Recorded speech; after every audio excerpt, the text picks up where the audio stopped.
What's up, everybody? It's Cheyenne.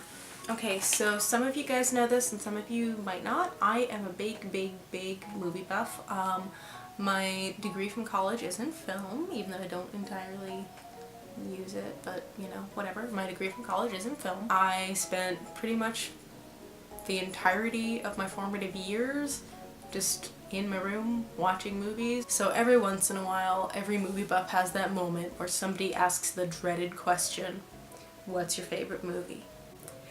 I don't know about everybody. There's some people that they have a favorite movie and they know exactly what it is and they say it and they've got it and like they're like, this is my favorite movie. For me, it's a little bit more like asking, what's your favorite organ? A couple of people have asked me to talk about what movies are my favorites, and I had a friend on Facebook tag me to do a 20 favorite movies thing. But I figured it'd be fun to do them on YouTube, so each one is gonna get its own little mini video just so I can have time to talk about each of them in a little bit of depth. It's not necessarily about what movies I think are the best films, it's literally just what are my favorite movies. And with that in mind, we're gonna start. Take the cash, we cash the check, we show them what they want to see. Showgirls. Okay, so I'm doing Showgirls first because I am not necessarily doing these at like a ranked, like numbered list, but I know that if I were to do that, no matter what the placement of the other movies, I know that Showgirls would always be the bottom of the list. Now the reason that Showgirls is the bottom of the list is because it is the only film in my favorite movies that I openly admit is a bad film. It's not a good film. It's strange, it doesn't make any sense, none of the characters act like real people, most of the dialogue doesn't make sense, a lot of the staging doesn't make any sense. It's just a really bizarre, odd mess. It's like every single person was making the exact wrong decision at the exact wrong time for the entirety of the production, but voluntarily paid money for this. It is the Showgirls Deluxe box set. This is kind of the best thing ever. So it comes with the DVD, obviously, Showgirls shot glasses, and Showgirls playing cards. And it comes with this pack of like different drinking games. Like there's one called Sip or Strip. There's one called the ABCs of TNA.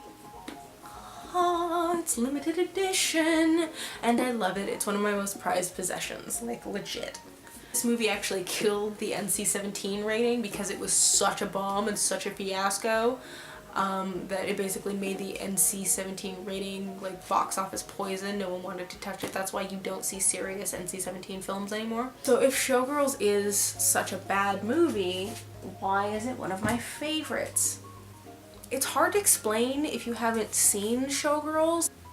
It's about a young woman named Noe Malone, played by Elizabeth Berkley, aka Jessie Spano from Saved by the Bell, who comes to Las Vegas to become a dancer. And the screenwriter's understandings about women are just so insightful. Like, basically, as soon as women are at home, they immediately take all their clothes off. And the only things that women ever talk about with each other are their nails and foods, mostly chips, occasionally fajitas or burritos, and being naked, because women love to talk about their breasts and how much they like to be naked. The only black people in the movie basically exist to forward her life goals and then go away. Cal McLaughlin looks like Tobey Maguire in Spider-Man 3. Every time I watch it, and I've watched this movie hundreds of times, it's bad, and I know it's bad, but there's something about it for me that is so watchable. So strange and so bizarre. I almost feel like it's not a trashy sexploitation movie that was made for lowest common denominator audiences. It feels like it's some kind of really strange art film that's like trying to mimic the style of a trashy sexploitation movie, but I don't know what the point is. Like, I feel like nobody, like, it's this brilliant movie, but none of us get it. That's kind of how I feel about Showgirls. The thing about Showgirls is everything about it is masterfully bad.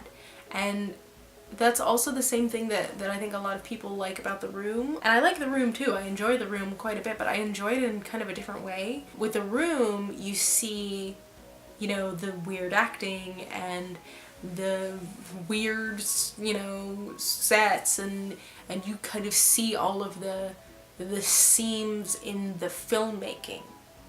Showgirls was made by professional filmmakers that have made good movies, you know, but somehow it's just strange. If you have not seen Showgirls, I highly recommend it. There are one or two kind of triggery things about it. There is a really uncomfortable sexual assault scene at one point. Just for those of you that's a deal breaker. Again, it's not a good movie, but it's one of my favorites. Take care of yourselves, and remember, deep down, everyone, really truly, got AIDS and shit.